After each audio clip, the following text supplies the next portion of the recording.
Makanya kalau hari ini mungkin banyak di antara kita yang masih punya problem hidup, coba dievaluasi bagaimana hubunganmu dengan ibumu. Ya, para istri, jangan pernah ganggu hubungan suamimu dengan ibunya. Nah, hadis ini juga dipahami sebagai hadisnya ibu. Artinya apa? Surganya anak tergantung kelakuannya ibu. Makanya kemudian dikuatkan dengan hadis lain apa? Al ummu madrasatul ula. Ibu itu adalah madrasah pertama bagi anak-anaknya. Maka Imam Syafi'i begitu cerdas karena ibunya yang luar biasa. Makanya ibu-ibu tolong, anakmu besok seperti apa tergantung kamu.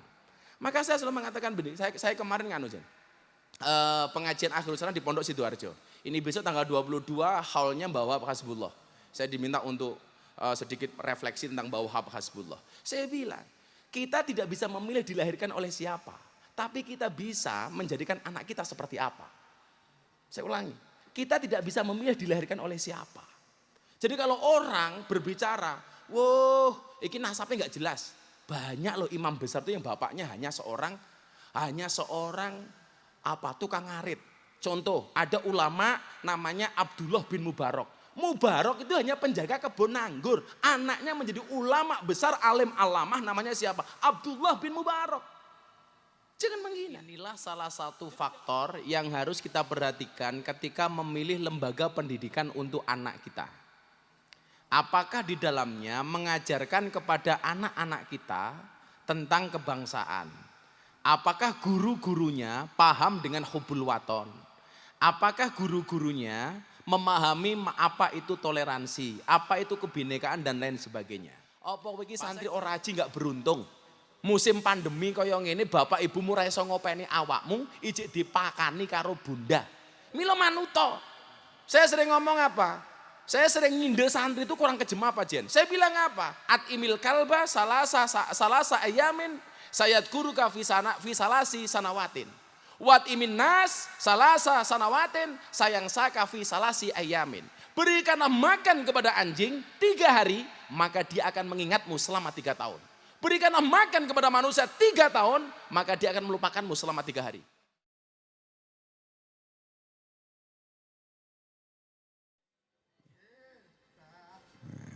Assalamualaikum warahmatullahi wabarakatuh. Hamdan wa syukranillah, salatu wassalamu ala rasulillah, sayyidina maulana Muhammad ibni Abdillah, wala hawla wala quwata illa billah, amma ba'd. Ila hadratin Nabil Mustafa Muhammadin sallallahu alaihi wasallam, wa alihi wa azwaji wa ladi wa dhurriyatihi wa ila jami'i ikhwani minal anbiya'i wal mursalin wal awliya wa syuhada wa sholihin wa sahabati wa tabi'in wal ulama'il amilin wal musannifin al mukhlisin wa jamil mujahidin fi sabilillahi rabbil alamin wal malaikatil muqarrabin khususan ila sultanil awliya syekhina Abdul Qadir Ajilan qaddasallahu ruhahu wa nawwara darihahu wa ila hadratil a'immatil mujtahidin wa muqallidin bidin wa ila hadratil arba'atil khulafa'ir rasyidin Abi Bakr wa Umar wa Utsman wa Ali radhiyallahu anhum wa ila hadrati jamil auliya ila itisah wa ila hadrati Sunan Gunung Jati wa ila hadrati Sunan Kudus wa ila hadrati Sunan Kalijogo wa ila hadrati Sunan Muryo wa ila hadrati Sunan Bonang wa ila hadrati Sunan Derajat wa ila hadrati Sunan Giri wa ila hadrati Sunan Ampel wa ila hadrati Maulana Malik Ibrahim wa ila hadrati jami para kiai wal ulama wa nakhususan ila hadrati Mbah Yai Muhammad Besari Ponorogo wa ila hadrati Mbah Muhammad Ilyas wa ila hadrati Mbah Hasan Besari Ponorogo wa ila hadrati auliya illah Gusmi wa mu'alif dzikrul ghafilin wa ila hadrati jami baraki wal ulama wa ila hadrati jami al-quburi minal muslimina wal muslimat wal mu'minina wal mu'minat masyariqil ardi wa magharibi wa bari husanil abaina wa mahadina wa jaddatin masayikhina wa ila hadrati man hadra fi hadzal majlis Allahumma hdina ila rasabili rasad wa qdi hajatina min hawaijid dunya wal akhirah lana wa lahumul fatihah. Alhamdulillah.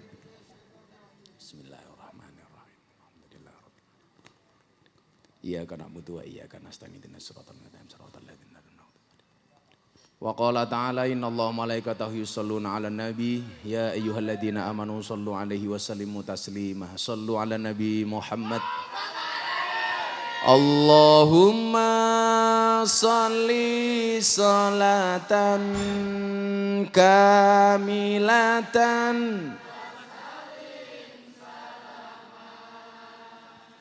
taman ala sayyidina Muhammadin alladhi tanhalu wa tanfariju bil kurabu wa tuqadha bil hawaiju wa tunalu birghaibu wa husnul khawatimi wa yustasqal ghamamu biwajil karim wala alihi wa sahbihi fi kulli lamhatin wa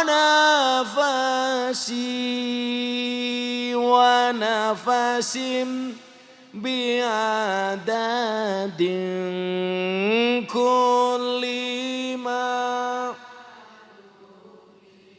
sallu ala Nabi Muhammad.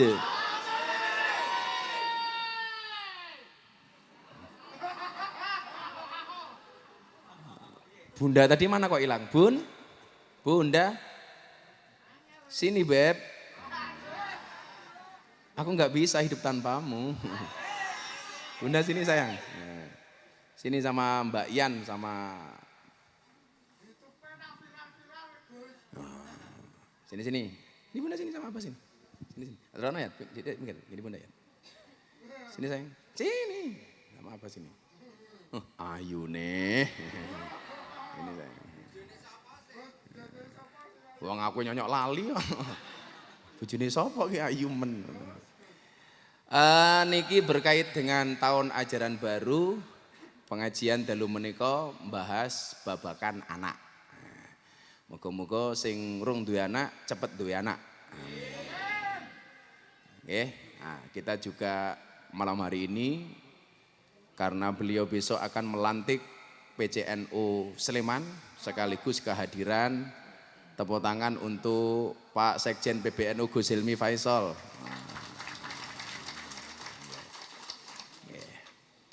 Ini saya berharap jamaah itu tidak hadir Pak Sekjen, maka saya tidak masang tenda. Maka tadi hujan dan ini barangkali rekor muri, orang mujahadah di atas kereta. Ini hanya dan baru terjadi di Ora Aji. Karena saya nggak mau ada anggapan Gus Miftah mempersiapkan tempat, enggak. Maka walaupun hujan kayak apa kita tidak pasang. Lho ndelalah sing jenenge wong seneng. Walaupun hujan ternyata masih tetap datang. Karena memang afdhalul amali bil jamaah, amal itu paling bagus dilakukan secara berjamaah. Berjamaah. Ya. Kowe sing nyuting HP-ne wae ya, cangkeme meneng ya. Nah. Ya. Ya, YouTuber. YouTuber jen wah ya. Oh, konten. Ya. Ya. Ya. Sak bahagiamu. Ya, bot sangel-angel. Kenapa malam hari ini saya akan berbicara tentang anak? Karena satu berkait dengan tahun ajaran baru. Yang tentunya putra-putri serta anak-anak kita mau sekolah. Baik yang masih mau sekolah dari masuk TK maupun yang berganti jenjang pendidikan. Jenjang pendidikan. Saya terharu tadi sore begitu banyak yang curhat soal anak. Termasuk ada seorang ibu yang stres gara-gara anaknya suka judi. Judi. Nah, judi malah Allahu Akbar cangkemmu. Jadi ada yang dari Purwodadi, tadi siang itu jen sore, itu tamunya dari mana? Ada yang dari Jambe, Tanjung Jabung Barat. Ada yang datang dari Palembang, Banyu Asin, luar biasa. Mereka kesini satu pengen ketemu Gus Miftah, nomor dua pengen selfie. Nah, karena kalau dulu ketemu Kiai minta barokah doa, sekarang minta barokah selfie. Nah, jadi kalau ada hadis yang mengatakan almar'u ma'aman ahbabta, seseorang itu besok di hari kiamat bersama orang yang dicintainya. Lah besok di hari kiamat ketika kamu cinta sama siapa? Fotonya ditunjukkan Gus Miftah. Nah. Dan rata-rata yang menjadi curhat karena kebetulan setiap Sabtu Legi menjelang malam Ahad Pahing Pak Sekjen di hari-hari sebelum Covid, saya itu menerima tamu secara resmi di sini. Jadi rata-rata mereka yang datang pengen clearkan jadwal, karena jadwal itu sifatnya mereka hanya nulis minta ngaji, tidak bisa menentukan tanggal dan harinya. Karena itu kewenangan tim. Karena sebelum pandemi jadwal yang permintaan jadwal yang masuk minimal setiap hari 500 permintaan. Jadi kalau sebulan berarti yang minta ngaji itu 15.000 permintaan. Barangkali itu bisa masuk rekor museum rekor Indonesia. Padahal setiap bulan kita hanya bisa mendatangi rata-rata 100 sampai 120 tempat. Itu saja udah tiap hari keluar, sampai bunda nggak pernah dikeluarin. Iya. Pamer matamu, pamer. Nah ini karena jadwal kacau seperti ini, saya minta semuanya untuk bersabar. Tetap ikuti aturan pemerintah. Kalau memang belum boleh ngaji ya jangan ngaji dulu, ditahan. Dan ini tolong mbak-mbak, ibu-ibu semuanya tolong maskernya jangan dicopot. Nah, maskernya dinggoli. Bukan masalah corona, ababmu mambu mlebu ning aku ya. Coba dipakai maskernya dipakai saja, tetap tertib. Karena kita udah nggak bisa jaga jarak, kita pakai masker saja ya. Jadi Bapak Ibu rahimakumullah, salah satu tadi yang dicurhatkan kepada Gus Miftah itu adalah soal bagaimana kita ngopeni anak. Coba saya mau tanya kepada Bapak Ibu, hadis yang berbunyi al jannatu tahta aqdamil ummahat, surga itu terletak di bawah kaki ibu.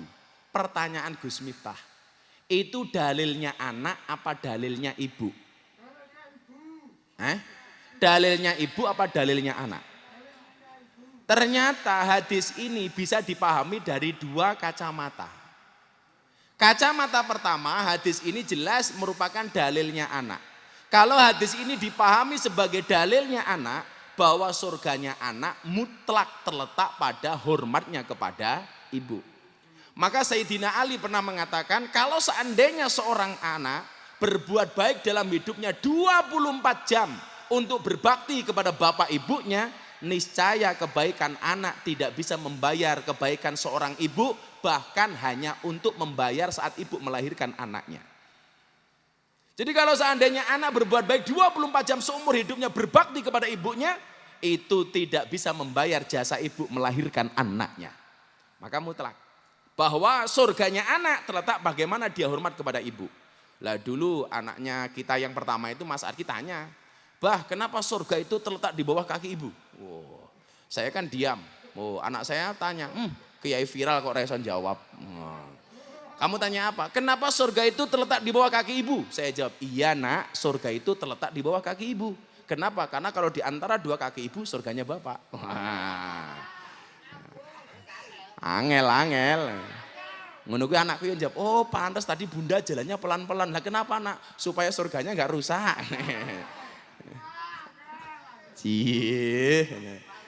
Saya itu tiap hari sama bunda guyon gitu, jadi kamar ya guyon itu. Kalau saya pulang ngaji, bunda ngiler, tak golek ember, tak ada cangkeme. Iya. Maka ingat ya, ini kalau dipahami dari kacamata seorang anak. Bahwa kemudian surga kita tergantung bagaimana kita hormat kepada ibu. Maka dari dulu Gus Miftah sering mengatakan, ibu bisa menjadi anak, tapi anak tidak bisa menjadi ibu. Anak ibu satu bisa ngopeni 5 anak, bahkan 10 anak, 15 anak. Kalau mbah saya, Mbah Ilyas itu istrinya 9. Kalau Mbah Hasan Besari Ponorogo itu istrinya 3, anaknya 16. Mbah Ilyas itu istrinya 9, anaknya 16. Jadi kalau hari ini keturunan Mbah Muhammad Besar itu banyak, karena dulu mbah-mbah kita istrinya banyak. Aku 1 loh bun, santai aja bun. Jadi nggak mungkin aku bertambah. Karena istri, takdir matamu. Karena bunda ini sudah mengamalkan apa yang menjadi dalilnya Gus Miftah. Istri yang baik itu adalah istri yang siap diajak menderita oleh suaminya. Tetapi suami yang baik tidak mungkin mengajak istrinya menderita. Ya saya harus ngomong seperti itu, orangnya di samping saya gimana. Lah enggak, orang ibu 1 bisa ngopeni 5 anak. Kalau bunda ini keren lagi. Ibu satu bisa ngopeni 400 santri. Coba, ibu satu bisa ngopeni 400 santri. Jadi 400 santri itu yang ngopeni makan minumnya, bahkan sabunnya itu bunda. Dulu bunda itu sempat bikin sabun gratis. Sabun gratis. Tapi kok cowok entek. Ternyata yang paling boros sabun itu santri putra. Itu.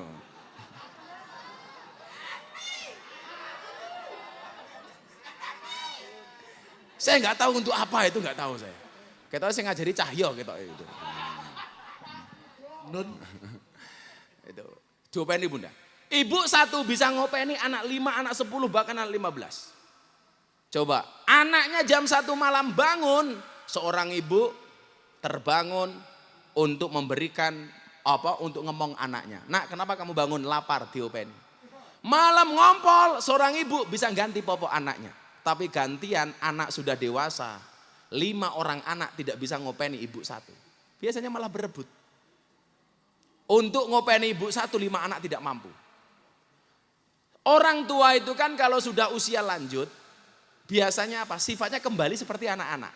Kalau dulu anak-anak senangnya nangis, orang tua begitu tua banget senangnya nangis. Anak sukanya ngompol, orang tua semakin tua dia juga akan semakin senang ngompol. Orang tua satu bisa ngurusi ngompolnya 5 anak. Tapi 5 anak tidak bisa ngurusi ngompolnya orang tua satu. Begitu jam 2 malam ibunya bapaknya nangis karena ngompol, karena kelaparan. 5 orang anak saling iren kata orang Jawa. Orang iso ngopeni. Anak itu kan kurang ajar. Kurang ajarnya di mana? Orang tua punya mobil, anak dengan gagahnya mengatakan ini mobilku. Tapi begitu anak punya mobil, orang tua tidak boleh ngaku-ngaku, betul? Orang tua punya rumah, anak dengan gampangnya mengatakan ini rumahku. Tapi gantian anak yang punya rumah, orang tua tidak bisa ngaku-ngaku. Maka Sayyidina Ali tadi mengatakan apa? Kalau seandainya seorang anak 24 jam ngopeni bapak ibunya, tidak bisa membayar seorang ibu ketika melahirkannya.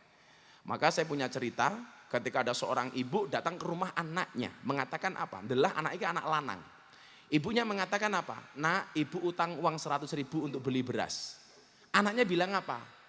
Nanti ya bu, saya izin dulu sama istri saya.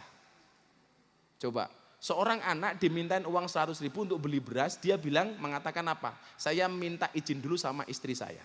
Akhirnya apa? Begitu dia masuk dapur, lihat susu kemasan, susu kaleng untuk anaknya. Dia lihat harganya 450.000. Saat itu dia langsung mikir, ini susu kaleng 450.000 habis diminum oleh anak saya dalam waktu 1 minggu. Sementara dulu ibu saya nyusoni saya, memberikan ASI kepada saya 2 tahun. Kalau seandainya per minggu 450.000, berarti selama 2 tahun berapa air susu ibu yang diberikan oleh ibu kepada saya. Akhirnya dia keluar menangis, dia peluk kaki ibunya dengan mengatakan, Bu, nggak ada istilah orang tua, nggak ada istilah ibu utang kepada anaknya. Maka saya sering mengatakan begini, surganya istri itu terletak di bawah kaki suami. Surganya suami, mohon maaf, kalau istri dinikah sama seorang laki-laki, seorang perempuan dinikah sama laki-laki, maka ketaatanmu berpindah dari orang tuamu kepada suamimu. Tapi tidak ada bahasa itu bagi seorang suami. Tetap saja dia harus menghormati bapak ibunya. Makanya saya sering mengatakan apa? Rusaknya hubungan seorang anak laki-laki dengan ibunya, itu biasanya karena campur tangan seorang istri.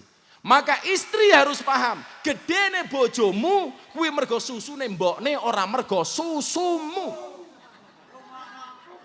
Rungokno kupingmu gitu. Jadi gak boleh ngatur-ngatur. Kamu gak boleh sama ibumu begini, kamu gak boleh begini. Tetap saja. Dia bisa mengabaikan istrinya tapi tidak bisa mengabaikan ibunya. Maka hati-hati. Istri-istri yang suka ngatur-ngatur itu hati-hati. Gak usah ngatur-ngatur hubungan suamimu dengan orang tuanya, apalagi dengan ibunya. Karena malaikat yang resmi diutus oleh Allah ke bumi adalah ibu kita. Makanya kalau hari ini mungkin banyak di antara kita yang masih punya problem hidup, coba dievaluasi bagaimana hubunganmu dengan ibumu. Para istri, jangan pernah ganggu hubungan suamimu dengan ibunya. Nah, hadis ini juga dipahami sebagai hadisnya ibu. Artinya apa? Surganya anak tergantung kelakuannya ibu. Makanya kemudian dikuatkan dengan hadis lain apa? Al-ummu madrasatul ula. Ibu itu adalah madrasah pertama bagi anak-anaknya. Maka ketika Imam Syafi'i menjadi orang yang hebat, ketika ditanya sama Imam Malik, Apa kunci kesuksesan Imam Syafi'i? Jawabannya Imam Syafi'i adalah ibunya. Imam Syafi'i kita akan danile. Kalau Imam Syafi'i itu ngaji kitab, yang kiri dibaca, yang kanan ditutup. Ketika ditanya sama Imam Malik, kenapa kamu kalau ngaji yang kiri dibuka, yang kanan ditutup? Nyuwun sewu Kiai, kalau dua-duanya saya buka saya langsung hafal. Itu Imam Syafi'i. Sampai Imam Syafi'i, mohon maaf, Imam Malik penasaran dengan kecerdasan Imam Syafi'i. Ono bocah pinternya koyong ini rahasianya apa? Akhirnya Imam Malik mengutus santri sowan kepada ibunya Imam Syafi'i. Bu, anak jenengan pinter, apa rahasianya? Ini yang saya maksud, surganya anak tergantung kelakuannya ibu. Apa jawaban ibunya Imam Syafi'i? Hanya 2 hal yang saya lakukan kepada anak saya Imam Syafi'i. Yang pertama, Imam Syafi'i ketika masih bayi, saya beri ASI, air susu ibu, eksklusif selama 2 tahun. Sebagaimana perintah Al-Quran, wal walidatu yurdina auladahunna haulaini kamilaini liman aroda ayyutim marrodoah. Jadi nyusoni bayi itu 2 tahun. Boleh ditambahi susu macam-macam, tapi jangan kurang ASI dari 2 tahun. Saya ingatkan ya, bunda saja yang nyusoni anak-anaknya 2 tahun oleh Allah masih diuji dengan mastitis. Apa itu mastitis? Sisa air ASI, sisa ASI. Itu ada pembengkakan di payudara, padahal bunda lebih dari 2 tahun. Artinya orang-orang yang tidak mau memberikan ASI kepada anaknya 2 tahun, itu sangat berpotensi kena penyakit itu. Yang melakukan saja masih diuji oleh Allah, apalagi yang tidak. 2 tahun, jangan kebanyakan alasan. Kan sekarang macam-macam, 5 bulan diganti susu kaleng, susu sapi. Alasannya macam-macam, ibunya selak kerja, ya kan? Susunya ngerangkai. Padahal yang benar alasannya bukan itu, selak gantian karo bapak nih.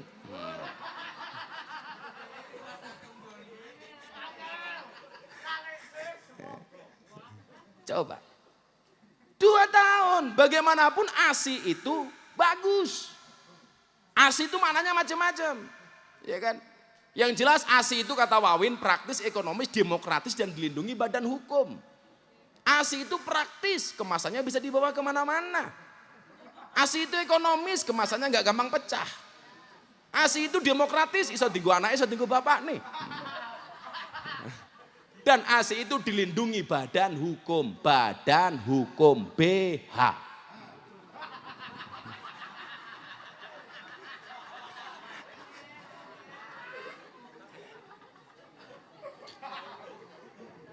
Kenapa dilindungi badan hukum? Supaya tidak gampang disentuh oleh orang lain. Nah, makanya sapi kan susunya gampang dicekel karo wong karena tidak dilindungi badan hukum. Kan nggak ada sapi behanan.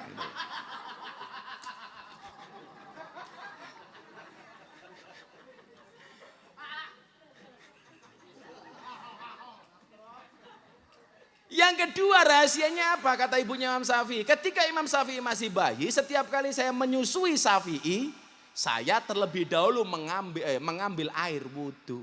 Jadi ibu-ibu saat derenge nyusoni anaknya, please wudhu dulu. Nggak mungkin anak itu nangis sampai mati gara-gara telat air susunya. Wudhu dulu. Kadang-kadang kita masih nyambel di dapur, nyambel terasi, anaknya nangis langsung disaut, nyoh. Itu kalau anak bisa ngomong mesti bengok, bu susumu mambu terasi. Wudhu dulu itu. Makanya Imam Syafi'i menjelma sebagai orang yang sangat cerdas, bahkan kealimannya diakui oleh guru-gurunya, termasuk Imam Malik.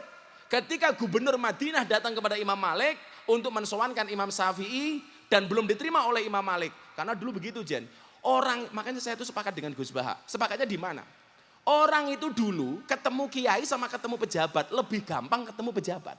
Buktinya gubernur Madinah tidak bisa menjumpai Imam Malik. Bahkan ketika Imam Syafi'i sowan gubernur Madinah, ketika Syafi'i masih muda, Pak Gubernur, tolong hantarkan saya ketemu Imam Malik. Apa jawaban gubernur Madinah? Wallah Imam Syafi'i, kalau seandainya engkau perintahkan aku memindahkan Jabal Uhud dari tempatnya, itu lebih mudah bagiku daripada ketemu dengan Imam Malik. Jadi begitu luar biasanya kiai-kiai zaman dulu. Orang ketemu pejabat sama ketemu kiai lebih gampang ketemu pejabat. Sekarang sebaliknya. Kiai hanya dimanfaatkan oleh pejabat. Betul. Jadi kalau mau nyalon nyari kiai, begitu jadi lupa dengan kiai.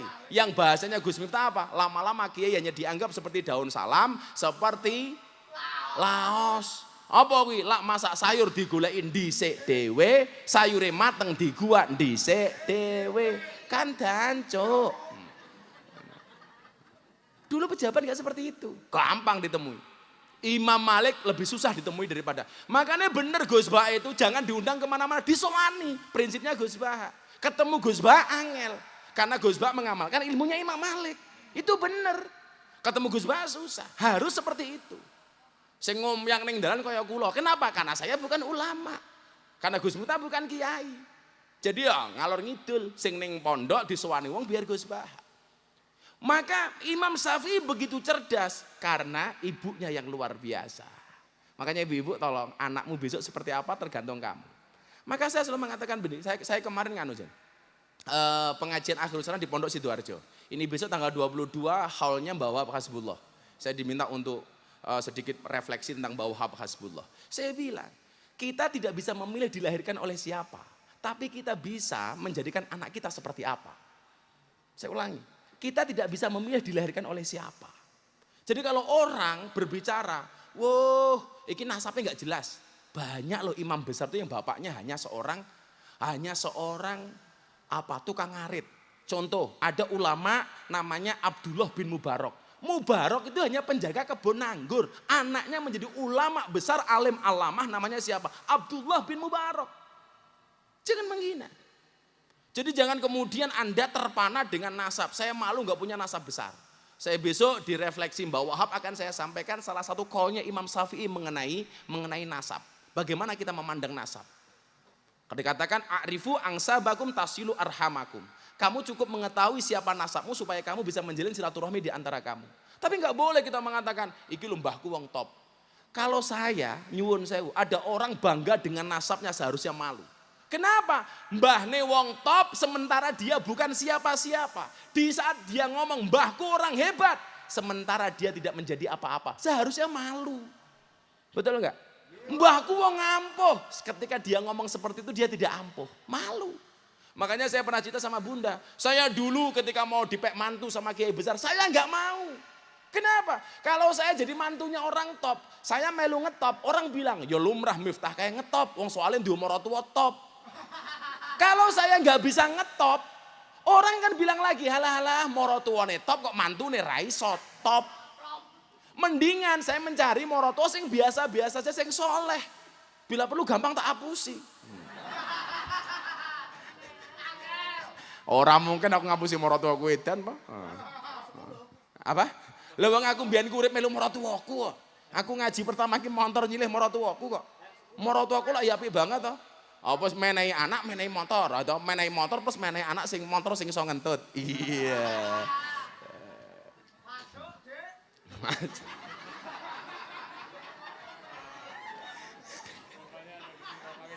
KW 1 iki, ya Allah. Nah, itulah Imam Syafi'i. Lah, bagaimana kita menggarap anak kita? Karena tadi sore banyak yang curhat tentang itu. Akan saya lanjutkan. Ini gini nyuwun sewu, sebelum Pak Sekjen sambutan aku njeluk sak lagu Win. Nah, ayo nyanyi Win. Los dulu kayak cangkemmu ya. Nggih Gus, siap. Sak lagu kena Win. Ya ngadeg ning kono Win, karo Mbak Yan. Monggo Mbak Yan. Pak Sekjen minta lagu apa Pak Sekjen?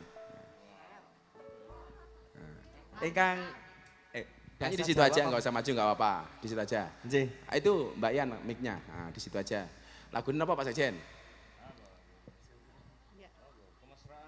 Oh, kemesraan. Ya, Pak Sekjen minta kemesraan. Iso ora kacah ben kae.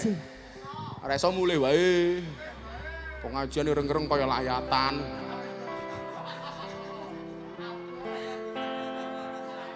Nah, kemesraan. Siap Pak Sekjen. Lagu kemesraan. Wawin sama Mbak Yan. Dulu Mbak Yan kesini terakhir itu bersama almarhum Mas Didi Kempot. Jadi dulu Mas Didi Kempot itu 2 atau 3 bulan sebelum viral masih kesini ya Mbak Yan ya. Terus telepon saya, Gus, mbok kula didongake men viral kaya Guse. Ini anak-anak gelundang-gelundung di studio nonton YouTube-nya Gus Miftah. Saya bilang, ya Om saya doakan dan subhanallah. Dan seperti yang Anda lihat, maestro seorang Didi Kempot luar biasa. Makanya kayak Cahyo dan kawan-kawan pengen viral ini jelek dungone Abah, orang ngelusi wae. Niku Cahyo Gus niku Gus. Orang merum wae. Galih lebih parah. Kok dados kula Gus? Sebelum saya lanjutkan, saya minta kepada senior saya, mentor saya dulu ketika Gus Miftah viral di kafe itu yang belain beliau ini. Nah, itu betul-betul sahabat khairul ashabi mayadulluka alal khairi. Sahabat yang baik itu yang menunjukkan kamu kepada kebaikan. Jadi kalau saya salah ya sama beliaunya ditegur, kalau saya benar walaupun dibully beliau dukung. Itulah teman yang sahabat yang luar biasa. Kalau di Amerika sama di Indonesia itu bedanya apa? Di Amerika itu anjing dianggap seperti teman. Nah, kalau di Indonesia banyak teman seperti anjing. Ngabot ya. Nah, ini tak copot ininya wadahnya. Nah, tak semprot dulu. Kalau saya kan rutin untuk PCR.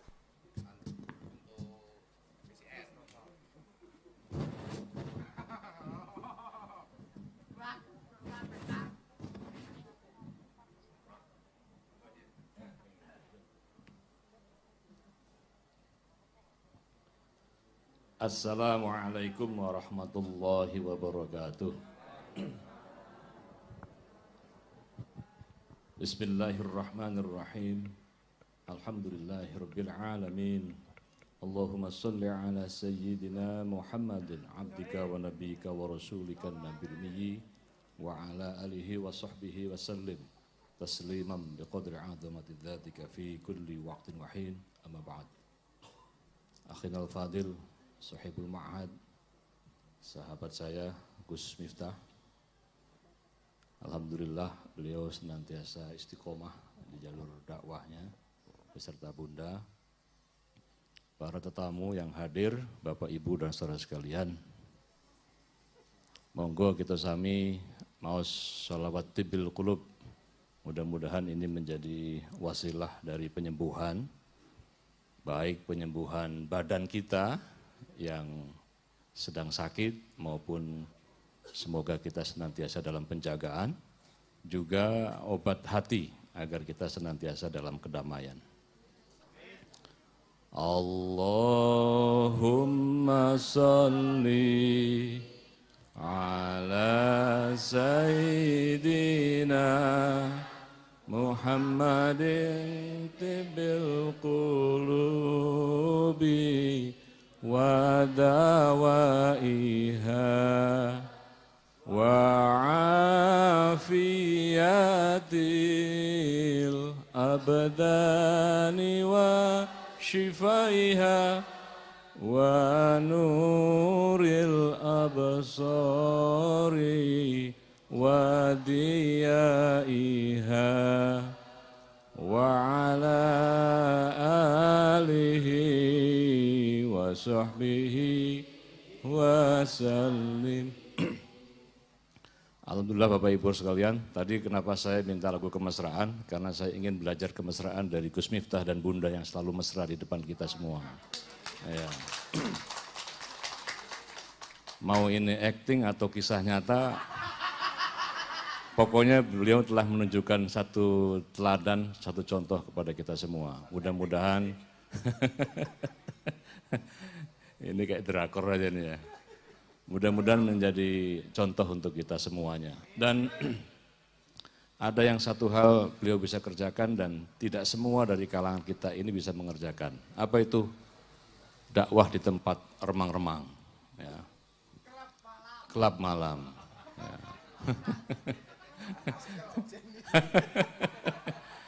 Kalau Gus Miftah itu datang ke tempat-tempat malam itu bisa pulang. Nah, kalau kayak kita bisa nggak pulang ini. Ya. Makanya kita bersyukur ada orang seperti beliau dan ternyata hikmahnya luar biasa. Ya. Banyak orang yang justru mendapat pencerahan di tempat-tempat gelap. Jadi ini filosofi mencari terang di tempat gelap itu tidak semua orang temukan. Alhamdulillah kita doakan mudah-mudahan Gus Miftah sehat, panjang umur, dan senantiasa dijaga oleh Allah Subhanahu wa Ta'ala, dijauhkan dari segala fitnah. Bapak, Ibu, dan saudara sekalian, bersyukur kita ini sekarang semuanya sebagai warga negara Indonesia, karena apa? Di bumi inilah kita diajarkan tentang nilai-nilai luhur, tentang akhlakul karimah. para ulama kita telah mencontohkan begitu banyak perilaku-perilaku yang baik dalam kehidupan kemasyarakatan kita. Kita mengenal budaya gotong royong, tepak selira, kita mengenal budaya saling membantu, tolong menolong, yang ini semua tidak bisa kita temukan di negara manapun. Gini apa enggak? Bahkan tanpa menyebut kita ini sebagai negara agama, pada hakikatnya kita sebagai negara Pancasila adalah negara yang telah mengajarkan tentang nilai agama. Maka ada satu kaidah fikih yang menyebutkan bahwa wa idza wujidal maslahah fathamma syar'ullah, bahwa pada setiap maslahah itu ada syariat di sana. Dan semua peraturan perundang-undangan kita ini telah menunjukkan bahwa kita sebagai warga negara ini telah menjalankan juga syariah di dalam beragama. Maka Hadratus Syekh Mbah Hasyim Asy'ari sebagai pendiri Jam'iyah NU, jauh sebelum Indonesia merdeka ini, beliau telah menggambarkan bagaimana sih hubungan antara agama dengan negara dengan mengatakan hubbul waton minal iman, bahwa cinta tanah air itu adalah bagian dari perintah agama. Jadi kalau ada pertanyaan, Gus Miftah bagaimana hukumnya menyanyikan lagu Indonesia Raya? Gus Miftah bagaimana hukumnya hormat kepada sang merah putih? Maka bagi kita semua, khususnya keluarga besar NU dan kita warga negara Indonesia, bahwa hukum membela tanah air itu adalah bagian dari perintah agama. Maka ketika kita menunjukkan cinta kita kepada tanah air kita, pada dasarnya kita sedang menjalankan satu syariat di dalam beragama. Jadi tidak lagi dipertentangkan antara agama dengan negara. Maka Bapak Ibu sekalian, sudah nggak isah ikut-ikut paham-paham yang aneh-aneh mungkin ditemukan di YouTube, di sosial media soal bagaimana bernegara. Katanya negara ini tidak akan pernah menjadi negara yang sejahtera kalau kita tidak mengenal yang namanya sistem negara khilafah. Padahal hari ini Indonesia menjadi contoh dari bagaimana mengajarkan keteladanan hormat antar sesama. Semua negara-negara di dunia sekarang ini banyak yang belajar kepada negara Indonesia. Masa kita sebagai orang bangsa Indonesia tidak bangga dengan Indonesia? Maka untuk itu mari kita terus khidmah dan belajar kepada para guru kita. Dan malam hari ini kita belajar kembali bersama guru kita, Gus Miftah. Mudah-mudahan ilmu dan pencerahan-pencerahan dari para guru kita senantiasa menjadi nafas hidup kita. Demikian, saya tidak panjang lebar karena saya kesini juga nawaitunya memang ngaji bersama Gus Miftah. Dan mudah-mudahan pandemik ini segera berakhir. Kita bisa kumpul lagi seperti ini, ya, dan bahkan biasanya saya sudah 3 kali ke sini. Ya. Biasanya kalau sudah tidak ada pandemik itu yang hadir sampai ke halaman sana Gus ya. Pandemik aja masih kayak begini. Ya. Maka saya sarankan kepada kita semua tetap menjaga protokol kesehatan, pakai maskernya, kalau bisa jaga jarak, dan kita mudah-mudahan senantiasa diberikan pertolongan oleh Allah Subhanahu wa taala. Mari kita bacakan suratul Fatihah, kita tujukan kepada orang tua kita yang telah mendahulu kita, yang masih hidup. Kita doakan juga anak-anak kita doakan semoga kita senantiasa dalam kesehatan. Al-Fatihah. Bismillahirrahmanirrahim.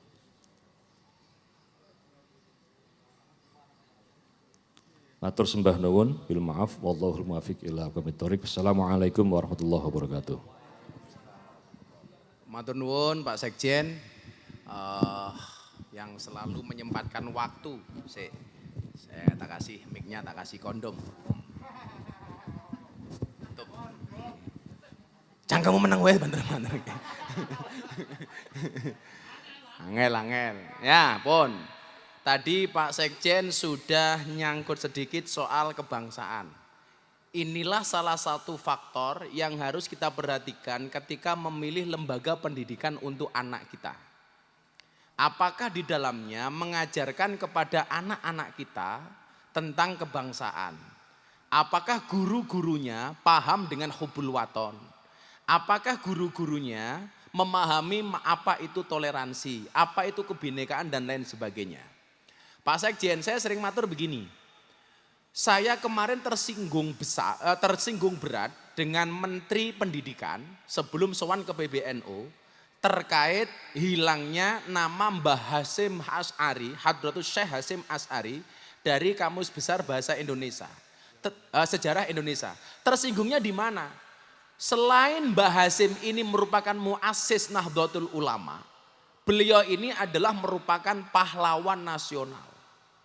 Di tengah krisis kebangsaan, di tengah orang-orang mulai menipisnya paham nasionalisme, justru nama pahlawan dihilangkan dari kamus sejarah. Bagi saya ini tidak hanya sebuah keteledoran. Makanya kenapa saya teriak dengan keras. Bapak Ibu, yang seusia saya ke atas, dulu pendidikan di sekolah kita mengajarkan apa? Bagaimana kita mencintai bangsa ini dengan sejarahnya melalui pelajaran namanya PSPB. Pendidikan Sejarah Perjuangan Bangsa. Betul. Bahkan dulu ada buku perjuangan gambarnya Komarudin bawa senjata, tembak-tembakan dan lain sebagainya. Kita dikenalkan dengan nama-nama pahlawan. Bahkan guru ngaji saya di pondok dulu, Jen, itu mengajarkan saya untuk mencintai pahlawan dengan memasang gambar-gambar pahlawan di kamar saya. Mengajarkan kepada saya untuk mencintai Nahdlatul Ulama, kiai saya itu langsung naik ke dinding kamar saya, di situ dikasih gambar Nahdlatul Ulama. Gambar jagat ditaleni Nahdlatul Ulama. Saya diajarkan oleh beliau-beliau dengan cara seperti itu. Begitu kita sekolah-sekolah dasar diperintahkan untuk menghafalkan nama-nama pahlawan. Zaman biyen, gini apa mboten? Untuk mencintai Pancasila, kita dikasih pendidikan namanya PMP, Pendidikan Moral Pancasila. Kemudian diganti dengan PPKN, kemudian ditambah dengan kewiraan. Orang masuk SD ganti ke SMP, dikasih penataran P4, betul. Dari SMP masuk ke SMA, dikasih penataran P4. Masuk perguruan tinggi, masih ada penataran P4. Kita diajarkan untuk menyanyikan lagu-lagu kebangsaan, betul. Kita semuanya dulu hafal, bahkan nama-nama menteri hafal.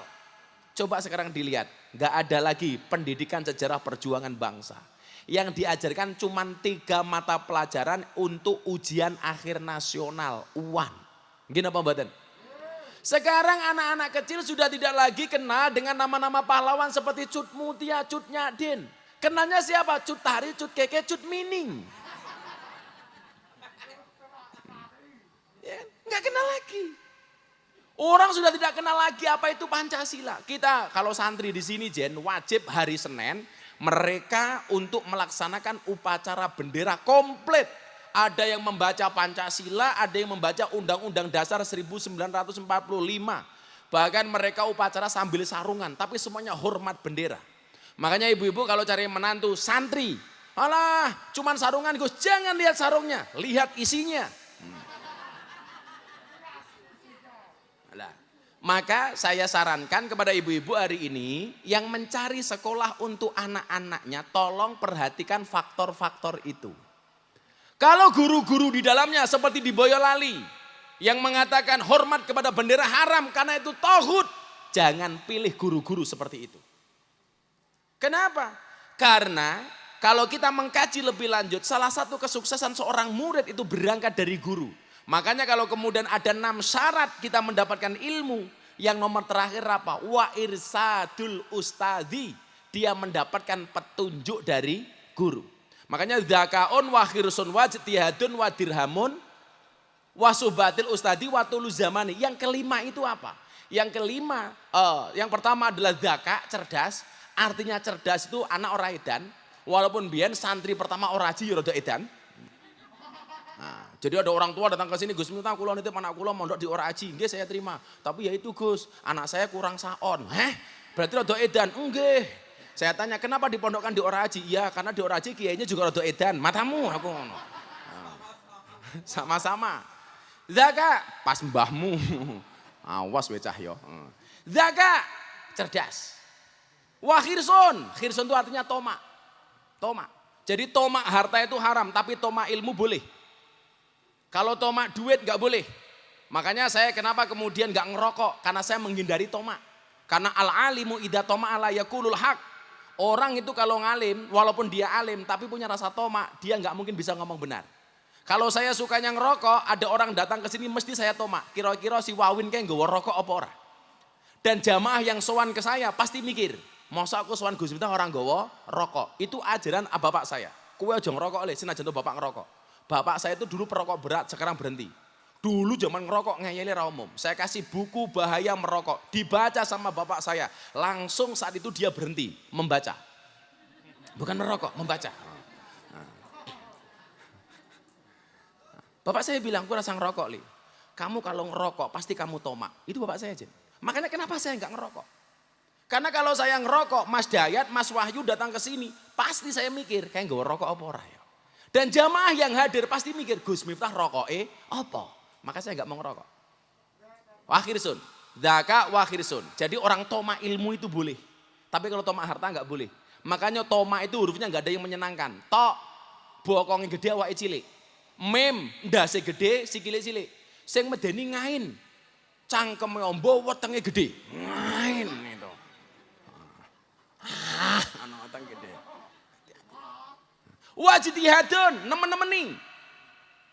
Jadi P-nya, daka itu pinter. Kemudian khirsun itu open. Wajtihadun nemen-nemeni, N. Wadirhamun, duit. P-O-N-D. Ya, duit. Wa irsadul ustadi, oleh pitu duwe guru. Oh. Watulu zamani, katak suwe. Maka dakaknya pinter, khirsunnya itu artinya open, wajtihatun nemen-nemeni, wadirhamun duit, wasuhbatul ustadi oleh pitu duwe guru, watulu zamani katak. Maka kalau disingkat menjadi pondok. Pinter, open, nemen-nemeni, duit, oleh pitu duwe guru, katak. Walaupun di Oraji semuanya gratis, makan minum gratis.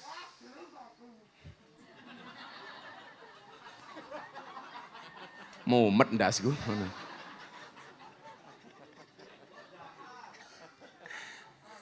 Aku tambah santri kayak gini tambah mumet meneh ndasku. Oh YouTuber. Santri YouTuber. Subscribe-nya berapa kamu?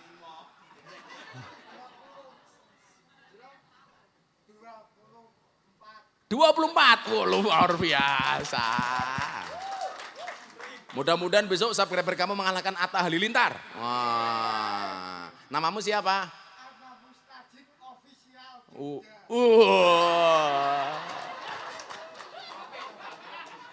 Ahmad Mustajib Official Jogja. Supaya kamu terkenal namanya diganti. Kalau itu Atta Halilintar kamu Mustajib Geledek. Wah.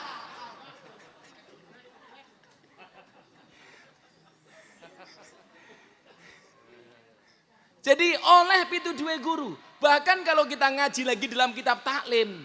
Di situ akan kita dapatkan apa? Bagaimana kemudian seseorang murid untuk dia belajar apa harus mendapatkan petunjuk dari gurunya. Makanya benar kalau kemudian dikatakan al ilmu bila syekhin fasyekhu syaiton. Ilmu tanpa guru, gurunya setan. Bahkan Sayyidina Ali mengatakan ana abdun man allamani walau harfan wahidan. Aku adalah merupakan abd, hamba bagi siapapun yang mengajarkan saya walaupun cuma satu huruf. Bahkan Sayyidina Umar mengatakan apa? Saya siap membayar 1 dirham, 1000 dirham untuk satu ilmu yang diajarkan kepada saya. Apa iki santri Oraji nggak beruntung? Musim pandemi kaya ngene bapak ibumu ra iso ngopeni awakmu, ijik dipakani karo bunda. Mila manuto. Saya sering ngomong apa? Saya sering nyindir santri itu kurang kejem apa Jen? Saya bilang apa? At imil kalba salasa ayamin sayat guru ka fisalasi sanawatin. Wat imin nas salasa sanawatin sayang saka fisalasi ayamin. Berikanlah makan kepada anjing 3 hari, maka dia akan mengingatmu selama 3 tahun. Berikanlah makan kepada manusia 3 tahun, maka dia akan melupakanmu selama 3 hari. Asu ki lak diopeni manute ra umum. Kon ngalor-ngalor ngidul-ngidul.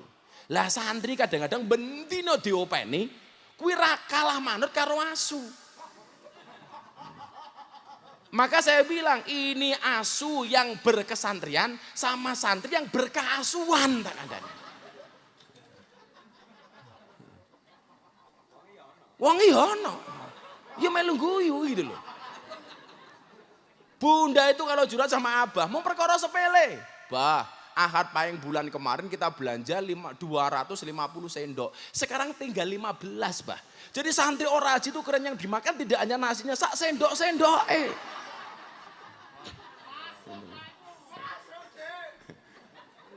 Jadi rodong di sini dibawa ke sana untuk nyuguh tamu. Tamunya pergi, yang hilang tidak hanya makanannya, sak rodonge. Wih oraji jen. Ujian kewalian kayak ngono kuwi Bun, gitu loh. Keren. Makanya Bunda ya sabar saja. Kalau saya itu hanya ngelus dodone Bunda, ya Allah.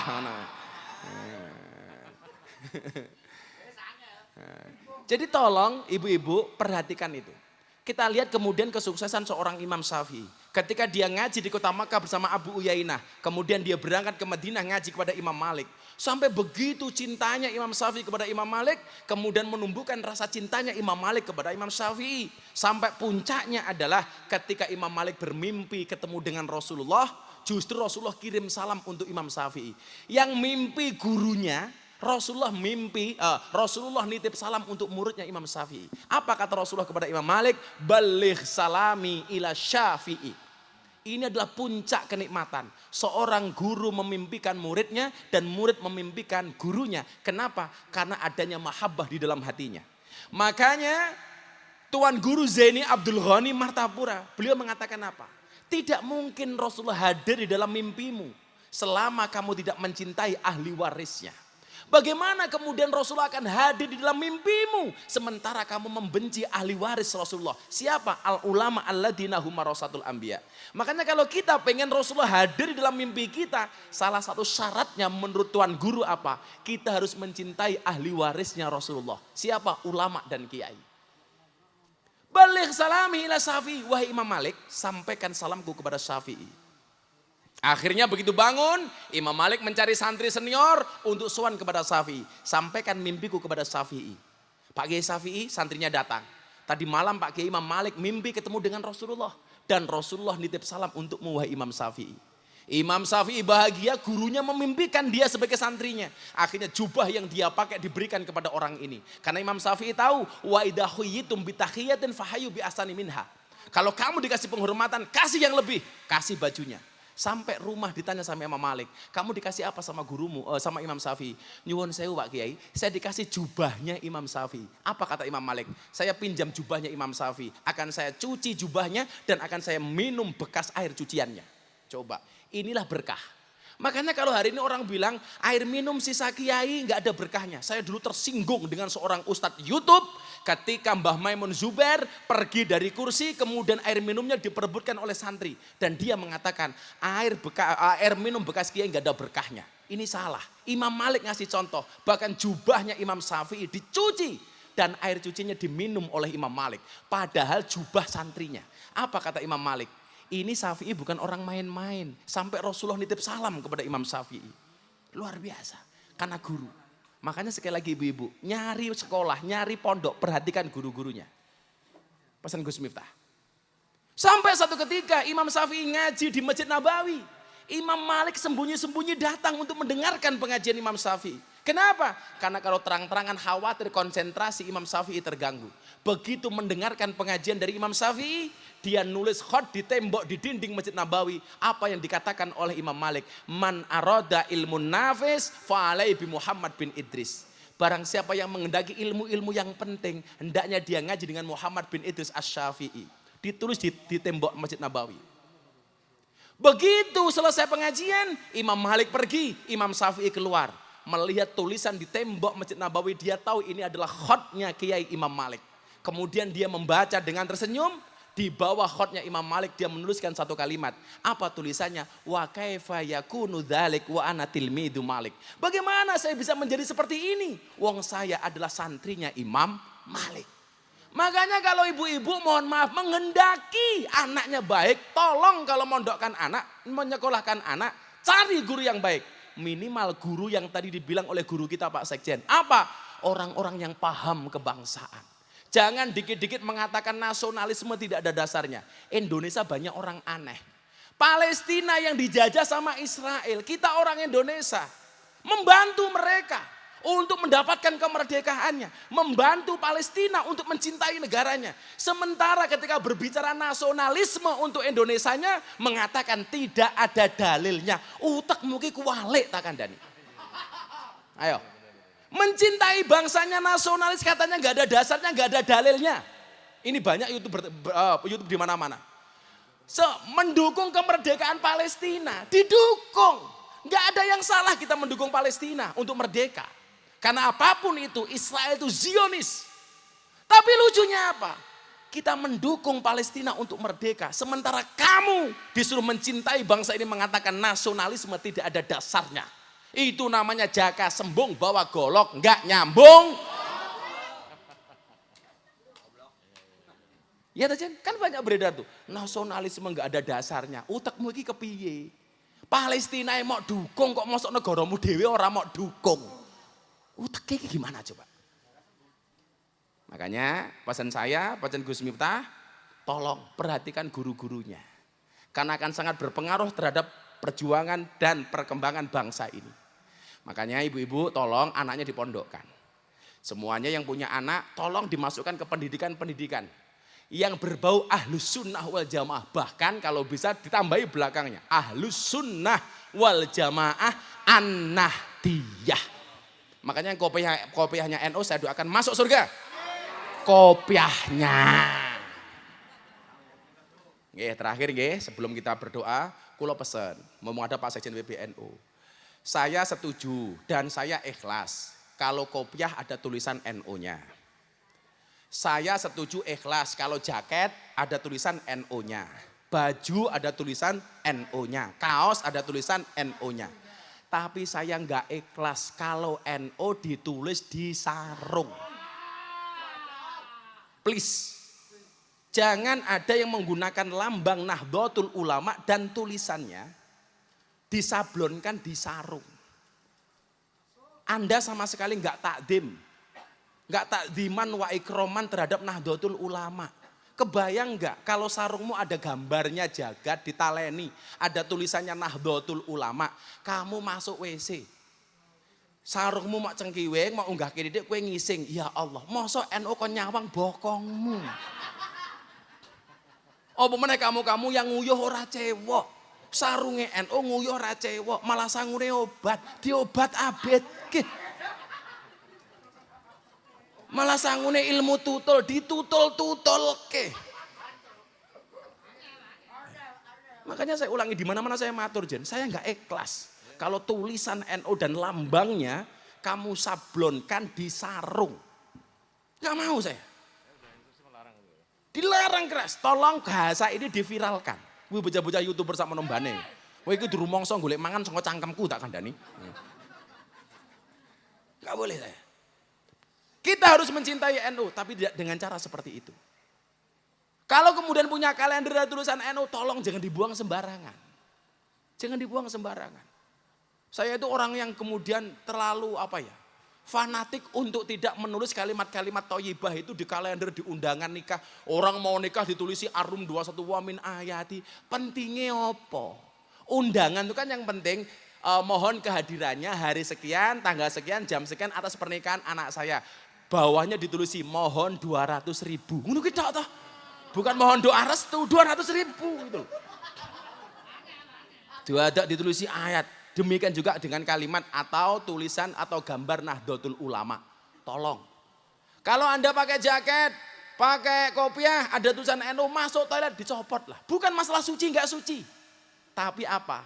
Takdim wa ikroman kita terhadap Nahdlatul Ulama. Tanya Pak Sekjen, Gus Miftah itu enggak punya jabatan apapun di Nahdlatul Ulama. Tapi orang yang sangat mencintai Nahdlatul Ulama. Bahkan pengurus struktural Nahdlatul Ulama belum tentu bisa apa yang dilakukan oleh Gus Miftah. Tapi saya mencintai NU dengan segala konsekuensinya. Jarang kiai-kiai nasional, ustadz-ustadz nasional yang berani mendekati saya Nahdlatul Ulama. Jarang. Tapi saya dari awal saya mengatakan, orang mengenal Gus Miftah berarti juga harus mengenal bahwa Gus Miftah itu adalah Nahdlatul Ulama. Makanya lah sampai ono sing nggo sarung Nahdlatul Ulama tak razia, tak udani weh, ayo. Copot ya sarungnya. Masuk cangkemmu. Bila ngaten, saya mau membacakan satu puisi, satu kalimat untuk orang tua, untuk kita semuanya supaya memondokkan anaknya dengan ikhlas. Atau untuk menyekolahkan anaknya diiringi dengan doa. Tolong Anda dengarkan baik-baik sebelum kita berdoa. Untuk anakku, selamat mondok nak. Demi Allah, bukan kami benci hingga membuangmu jauh ke pondok pesantren. Bukan kami tak cinta wahai anak kesayanganku. Kami bahagia melihat tangismu hari ini saat kami tinggal pulang. Kelak suatu saat, kamu akan merindukan tangis perpisahan itu. Selamat berjuang nak. Nanti juga kamu akan paham mengapa kami titipkan engkau di pesantren. Maafkan kami tidak bisa seperti orang tua yang lain memberimu segudang fasilitas dan kemewahan. Maafkan kami nak, hanya bisa memberikan kamu fasilitas akhirat. Jadilah pembela bapak dan ibu di hari pengadilan Allah kelak. Dengan menjadi santri, kami harap engkaulah yang mengimami sholat jenazah kami nanti. Menggotong keranda kami, memandikan diri kami, membungkus kain kafan kami. Tak perlu kami memanggil ustadz-ustadz untuk mendoakan kami. Untuk apa? Bukankah nanti saat kami berbaring di ruang tengah dengan kaku, ada anak-anakku di samping kepalaku. Itulah hari terbahagia kami nanti menjadi orang tua. Jenazah kami teriring doa anak-anak kami sendiri. Bukankah junjungan kita baginda Nabi pernah berkata, saat kita semua mati, semua amal akan terputus kecuali 3 perkara. Doamulah nak salah satunya. Anakku, la takhaf wa la tahzan.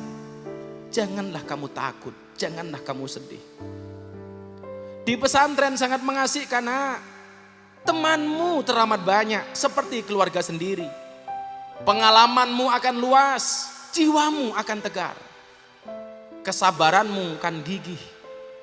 Kami hanya ingin kau bisa mendoakan kami sepanjang waktumu.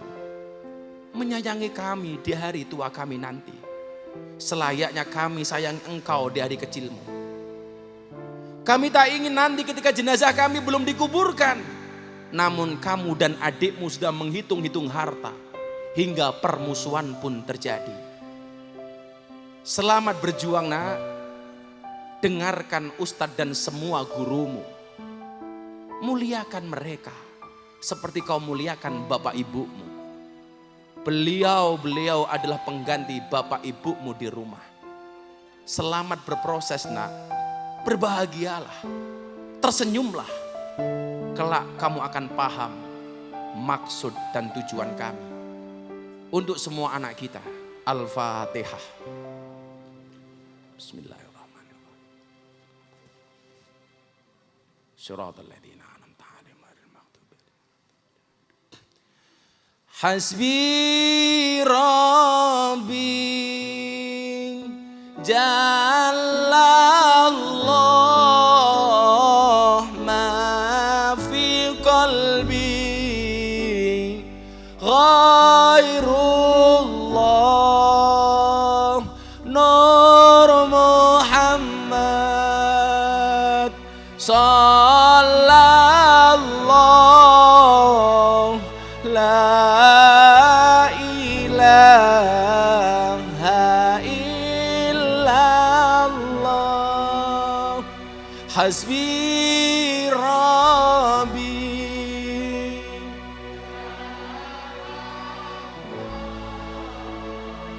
ma fi qalbi ghairullah Nur Muhammad sallallahu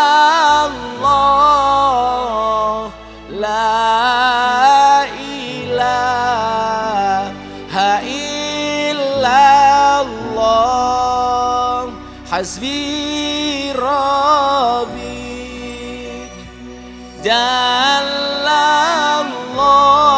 Jallallah ma fi qalbi ghairullah Nur Muhammad sallallahu la ilaha illallah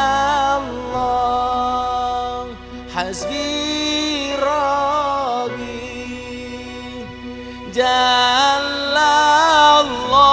Jallallah ma fi qalbi ghairullah Nur Muhammad sallallahu la ilaha illallah Bismillahirrahmanirrahim Allahumma salli ala sayyidina Muhammad wa ala sayyidina Muhammad alhamdulillahi rabbil alamin Allahumma ja'alna wa auladana wa dalamidana ya Allah min ahlil ilmi wa ahlil Qur'an min ahli dzikri war riyadah min ahli ibadati wa ahli khair wa la taj'alna wa iyyahu min ahli syarri wa dhair innaka ala kulli syai'in qadir Allahumma rzuqna istiqamah Allahumma rzuqna bi ziyadatil ilmi war rizqi wal ibadah Allahumma rzuqna ziyaratal makkah wal madinah Allahumma rzuqna dzurriyyatan thayyibah Allahumma rzuqna ahlan sakinatan mawaddatan wa rahmah Allahumma rzuqna bi alfi quwwah Allahumma rzuqna bi alfi barakah Allahumma rzuqna bi alfi karamah Allahumma rzuqna min ahli sunnah wal jamaah an-nahdiyah Allahumma rzuqna bi husnil khatimah wa na'udzubika min su'il khatimah wa adkhilna jannata mal abrar ya azizu ya ghafar ya rabbal alamin ya Allah ya Rabb bila mudah bagimu menyelamatkan Nabi Yunus dari perut ikan ya Allah bila mudah bagimu menyelamatkan Ibrahim dari pembakaran Namrud ya Allah dan bila mudah bagimu ya Allah menyelamatkan Musa dari kejaran Fir'aun maka kami hamba-hambamu yang beriman meyakini mudah pula bagimu ya Allah menghilangkan COVID-19 dari muka bumi ini ya Allah menghilangkan corona dari muka bumi ini ya Allah mengakhiri semua pandemi yang ada ya Allah birahmatika ya arhamar rahimin Rabbana atina fid dunya hasanah wa fil akhirati hasanah wa qina adzabannar walhamdulillahi rabbil alamin bi barakati sirril Fatihah Bismillahirrahmanirrahim Ar-Rahmanir-Rahim Maliki yaumiddin Iyyaka na'budu wa iyyaka nasta'in Iyyaka na'budu wa iyyaka nasta'in Iyyaka na'budu wa iyyaka nasta'in Iyyaka na'budu wa iyyaka nasta'in Iyyaka na'budu wa iyyaka nasta'in Iyyaka na'budu wa iyyaka nasta'in Iyyaka na'budu wa iyyaka nasta'in Iyyaka na'budu wa iyyaka nasta'in Iyyaka na'budu wa iyyaka nasta'in Iyyaka na'budu wa iyyaka nasta'in Ihdinas siratal mustaqim siratal ladzina an'amta 'alaihim ghairil maghdubi 'alaihim Subhanakallahumma bihamdika asyhadu an la ilaha illa anta astaghfiruka wa atubu ilaik walhamdulillahi rabbil alamin. Daerah akan Sugeng Kundur tetap hati-hati, tetap jaga prokes. Matur nuwun. Assalamualaikum warahmatullahi wabarakatuh.